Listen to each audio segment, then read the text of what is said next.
त्रैलोक्य Nike बोलले अध्यायात श्लोके तेथे ज्ञानाचे भौतिके वाणी तुझी भरवणे प्रपंचाचा घोटू की जे देखदयाची देखता दृष्टू आनंद साम्राजी पाटू बोधीचे जीव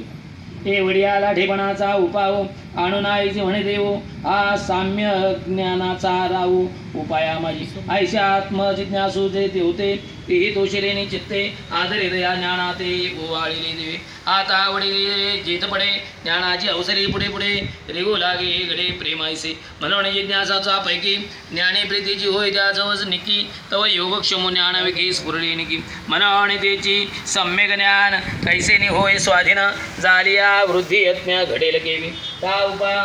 उपदोनियतीन लाहे ते उपदरेनिया वाटा सुई ते ज्ञाने विरुद्ध काय आहे हे जाणावे की मग दान दया आहे जे विरू तयाची वाट हाती करू ज्ञाना हे तदेची विचारू सर्व व्हावे ऐसा यदास तुम्ही समजते भाऊ जो धेडासे चित्ते तो पूर्वावया लक्ष्मीपती पुरी दिल ज्ञानासे सुजन्म जोडे आपुले विश्रांत ही मरी वाढे जे आपत्तीचे पवाडे सांगितले आणि ज्ञानाची कामकारे ते रागद्वेषाचे ते धारे ते आसुरी घोरे कलियुगा सहजनिष्ठ करणे दोघीची या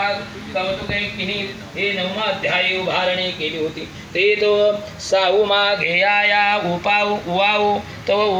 ओढवलान प्रस्ताव तरी तया प्रसंगी आता देव निरूपित असे या निरूपणाचे नावे अध्यायबद्ध 16वे लावणे पाहता जाणावे मागिलावरी पण हे असो आता प्रसूती ज्ञानाचा हिताहिती समर्था संपत्ती ही दोन्ही हे मोक्ष मार्गीची ओळावी हे मोहरात्रीची धर्मदेवी ते आधी तवदेवी संपत्ती आहे का जेथ एक एका ते पोखी ऐसे बोध पदार्थ एकी संपादिसती हे लोकी संपत्ती म्हणजे हे देवी सुख संभव